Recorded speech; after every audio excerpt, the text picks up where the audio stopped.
Olá, boa tarde. São 3h em ponto. A gente interrompe um pouco a programação da sessão da tarde aqui na TV Gazeta para acompanhar as medidas de enfrentamento à pandemia, medidas que serão anunciadas agora à tarde pelo governador Renato Casagrande. O governador prometeu uma coletiva agora às 3h da tarde no Palácio Anchieta. As equipes estão lá, estão se preparando para esse pronunciamento. A gente vem noticiando o aumento dos casos, o aumento das mortes e o aumento da taxa de ocupação das UTIs, que hoje bateu em mais de 91%. E era o que o governo tinha prometido quando chegasse nesse patamar, a gente ter novas medidas mais restritivas. Com a palavra, então, o governador Renato Casagrande, ao vivo. Boa tarde, governador. Senhoras e senhores. Quero cumprimentar todos que estão nos acompanhando aqui nessa entrevista coletiva, pelas presenças virtuais.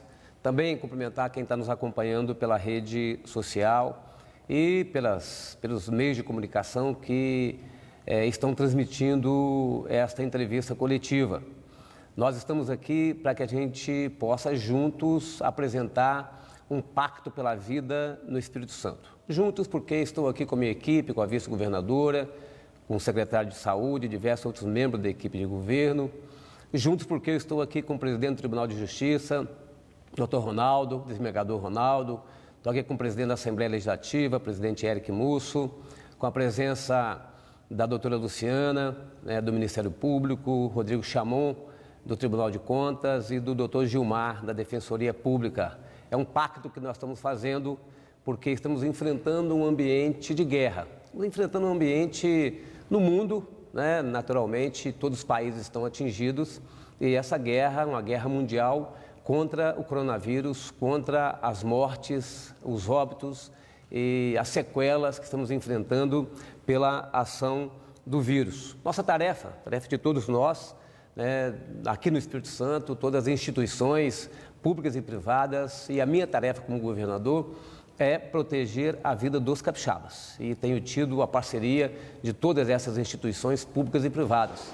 Conversei com muita gente nesses últimos dias, para que a gente pudesse chegar neste momento, a gente anunciar algumas medidas que têm o objetivo de conter a transmissão do vírus e salvarmos vidas. Nós chegamos até essa situação no Brasil de hoje por algumas razões. Vocês estão acompanhando a realidade brasileira, estão acompanhando a situação da maioria e da grande maioria dos estados no Brasil.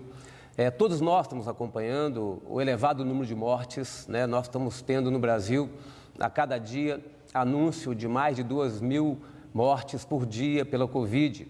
Nós estamos no pior momento da pandemia. Essa fase da pandemia é a pior fase que nós estamos acompanhando desde um ano. Tem mais de um ano e pouco que nós tivemos o início da pandemia no Brasil. Este é o pior momento pelo número de óbitos, pelo número de estados que entraram em colapso com o sistema de saúde, pelo número de pessoas contagiadas. Aqui no Espírito Santo a gente conseguiu segurar até um certo ponto, mas agora também nós estamos numa situação de aumento de óbitos, não ainda num percentual explosivo, mas já paramos de reduzir da segunda fase e estamos crescendo o número de óbitos.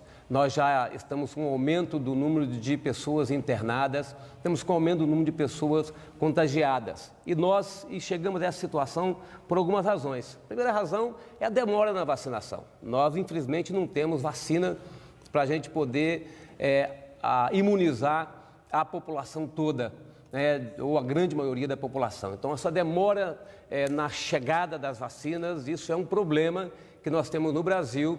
Alguns países já estão bem mais adiantados do que o Brasil, mas nós aqui não tivemos essa oportunidade.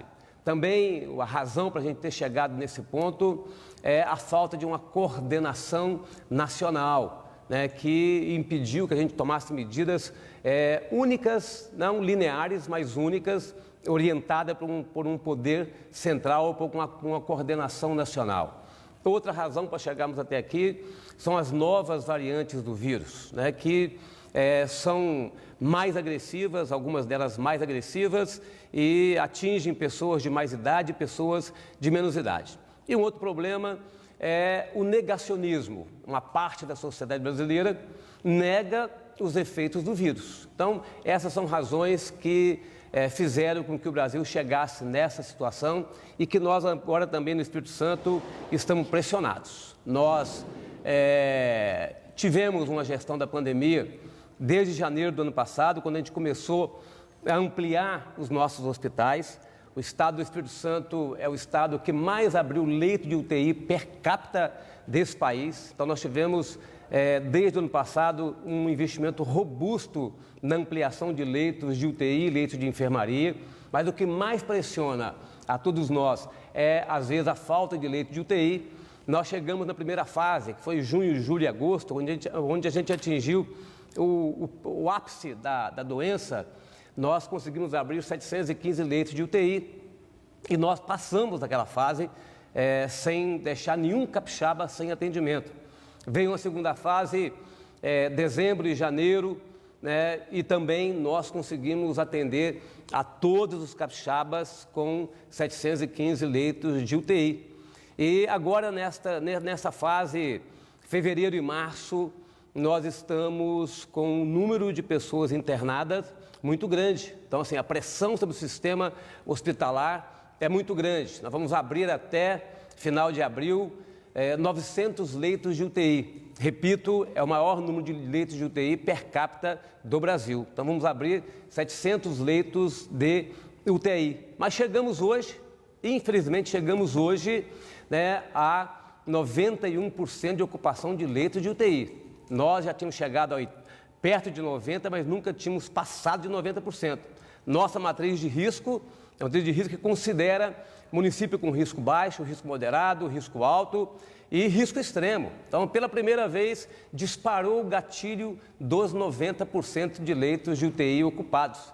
E quando dispara esse gatilho de 90%, nós temos que tomar medidas transversais no estado todo para que a gente possa conter a transmissão do vírus. Então, nós estamos apresentando para vocês uma quarentena de 14 dias que tem o objetivo de reduzir as atividades econômicas e sociais do serviço e do comércio de áreas não essenciais, né, para que a gente possa conter a transmissão do vírus nessa quarentena de 14 dias. Quais são os objetivos? A hora que você reduz a mobilidade, a interação, você consegue reduzir a transmissão do vírus. A transmissão do vírus que esteve por muito tempo abaixo de 1, hoje já está acima de 1. Então a gente consegue reduzir a transmissão do vírus. Se a gente reduz a transmissão do vírus, a gente consegue reduzir também a demanda sobre o leito hospitalar. Nós que atendemos a todos até agora, queremos continuar atendendo a todos. É muito ruim a gente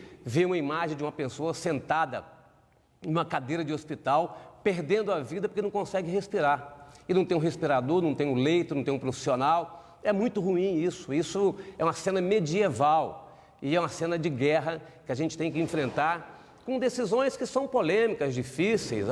Uma hora dessa não é fácil tomar uma decisão, até porque são decisões que exigem, né, coragem para ser tomada, equilíbrio para ser tomada, ponderação, e exige que a gente possa estar junto com vocês tomando essa decisão. Então, assim, é muito ruim a gente poder assistir os estados que entraram em colapso. Nós estamos tomando medidas aqui, na hora que a gente chegou a 91% de ocupação de leitos de UTI, vamos abrir mais leitos nos próximos dias para a gente chegar a 900 leitos de UTI, mas toda abertura de leito tem uma limitação. Primeiro, tem uma limitação de profissionais. Os profissionais de saúde que estão nos acompanhando sabem disso. Nem sempre você tem médico, enfermeiro, técnico, fisioterapeuta e outros profissionais à disposição para abrir leitos. Nós já encontramos dificuldade em alguns locais para contratarmos profissionais. Então, temos limite de profissionais, nós temos limite de medicamentos, de insumos, de equipamentos. Então, temos um limite, mesmo tendo dinheiro, mesmo tendo estrutura física, a gente encontra esse limite. Então, nós estamos fazendo um trabalho para a gente poder organizar a gestão dos leitos e a gente atender a todos os capixabas com dignidade. Leitos não salvam todas as vidas, mas dá dignidade às pessoas que precisam do leito. A outra questão importante nessa quarentena de 14 dias é para a gente reduzir a demanda sobre os hospitais de outras enfermidades, como, por exemplo, doenças respiratórias. Doenças respiratórias a hora que você se isola mais, você deixa de ter doenças respiratórias e aí alivia leito para a Covid.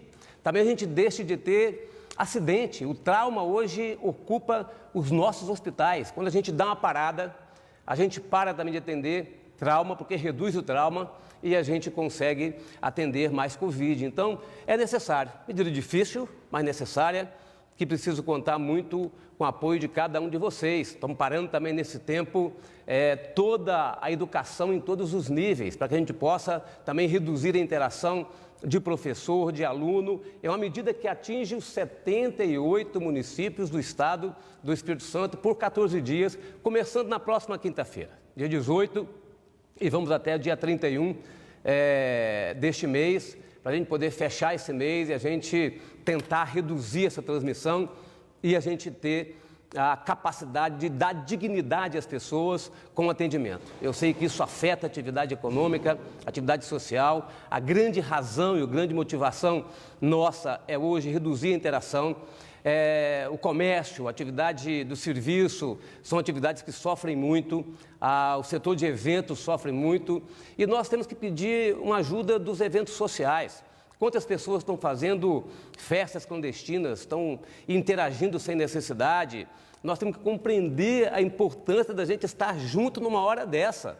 Já é difícil tomar uma decisão, mas é preciso que a gente possa contar com o apoio daquelas pessoas equilibradas, conscientes. Estamos vivendo essa pandemia nesse tempo num ambiente de disputa política sem necessidade.